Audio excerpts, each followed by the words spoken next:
पुढच्या वर्षी भारताला स्वतंत्र होऊन 8 दशकं पूर्ण होतील. 80 वर्ष.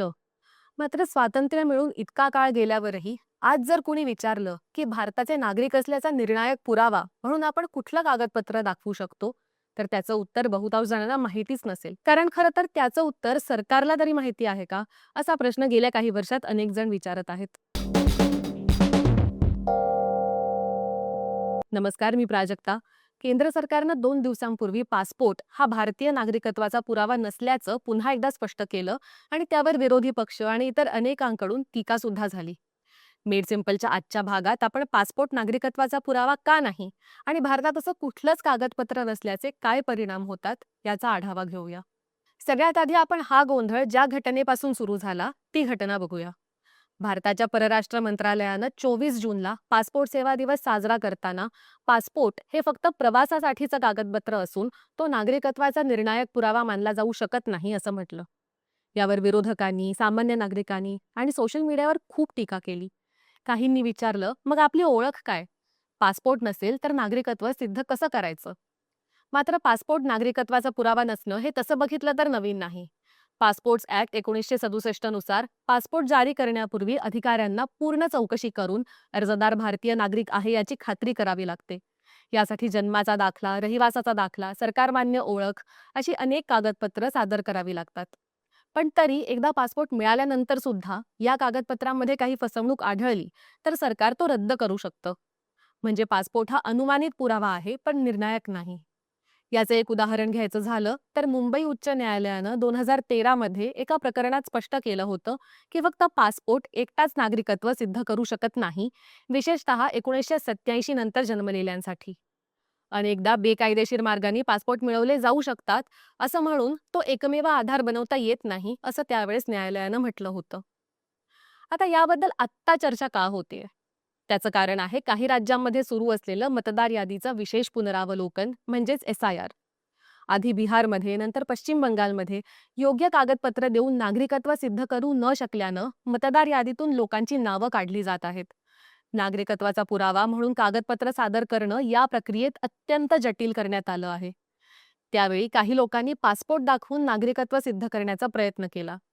या सगळ्या पार्श्वभूमीवर केंद्र सरकारचं हे पासपोर्टबद्दलचं विधान येतं.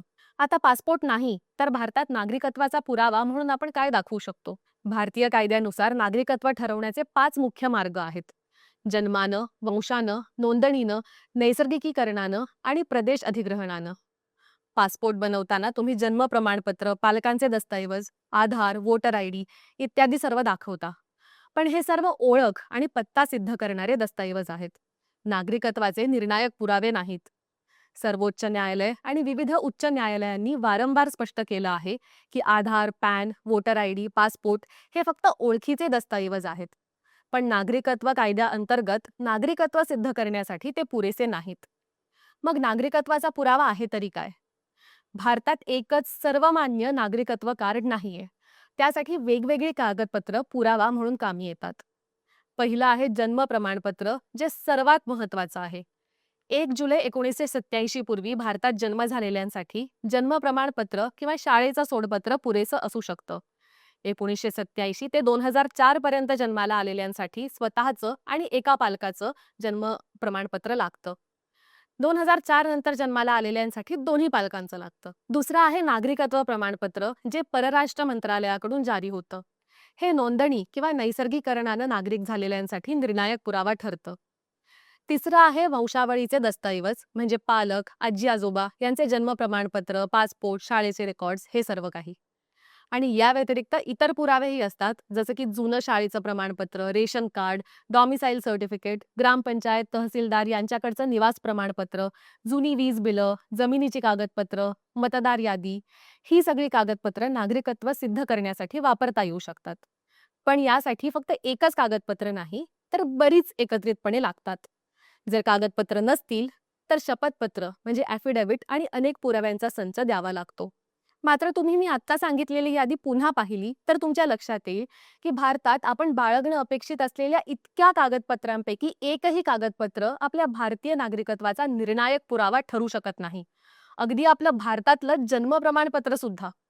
नागरिकत्व सिद्ध करण्यासाठी आपल्याला यातली वेगवेगळी कागदपत्र, आपल्या आई-वडिलांची, आपल्या घरादाराची, जमिनीची कागदपत्र सादर करणं भाग आहे. जवळपास 2 दशकांपूर्वी भारत सरकारनं आधार कार्ड बंधनकारक करून आधार ओळख पटवण्याचा आणि सत्यापित करण्याचा सोपा मार्ग असेल असा प्रचार केला होता. मोठमोठ्या मोहिमा राबवून आधार नोंदणी करण्यात आली. आधार क्रमांक बँक खात्यांना, कल्याणकारी योजनांना, मोबाईल सिम कार्डना जोडण्यात आला. मात्र इतका गाजावाजा करून तयार करण्यात आलेली ही आधार कार्ड सुद्धा नागरिकत्वाचा पुरावा ठरू शकत नाहीत. मतदार ओळखपत्र, रेशन कार्ड्स ही सामान्य माणसाला आवश्यक असणारी, त्याच्याकडे उपलब्ध असणारी कागदपत्र आहेत.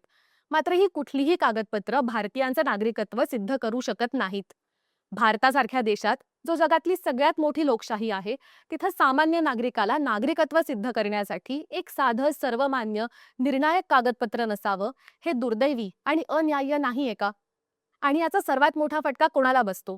अर्थातच गरीब, वंचित, दुर्बल समूहातल्या नागरिकांना.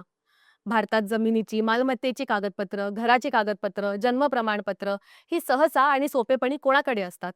अर्थातच सधन, श्रीमंत आणि उच्च मध्यमवर्गीय, तथाकथित उच्च जातीय लोकांकडे अशी कागदपत्र असण्याची शक्यता जास्त आहे. ज्यांचं स्वतःचं घर नाही, जे पिढ्यानपिढ्या गरीब आहेत, जे कधी शाळेतच गेले नाहीत, जे अतिशय दुर्गम भागांमध्ये राहतात, दलित, आदिवासी, भटक्या समूहांमधल्या किती जणांकडे नागरिकत्व सिद्ध करण्यासाठी आत्ताच्या आणि आधीच्या पिढ्यांची कागदपत्र असतील? भारतात अनेक जणांची घरं कायमची नसतात. उदरनिर्वाहासाठी नैसर्गिक किंवा इतर संकटांमुळे स्थलांतर होत राहतात.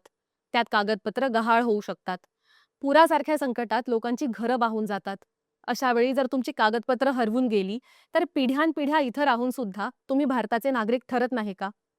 याच कारणासाठी नॅशनल रजिस्टर ऑफ सिटिझनशिप म्हणजेच NRCला विरोध करण्यात आला होता. मात्र NRC आलं नसलं तरी मतदार यादी पुनरावलोकनाच्या नावाखाली NRCच आणलं जात असल्याचा आरोप केला जात आहे. आणि अशा वेळी ते भारताचे नागरिक आहेत हे सिद्ध करण्यासाठी गरीब, वंचित, सामान्य माणसाकडे खूपच कमी पर्याय उरले आहेत.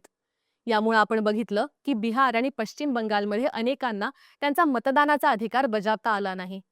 पश्चिम बंगालमध्ये अनेक भारतीय नागरिकांना सुद्धा सीमेवरच्या बेकायदेशीर स्थलांतरितांच्या बंदिवासात ठेवलं असल्याच्या बातम्या आल्या आहेत. कारण भारतीय असून सुद्धा ते सिद्ध करण्यासाठी या लोकांकडे पुरेसे पुरावेच नाहीत.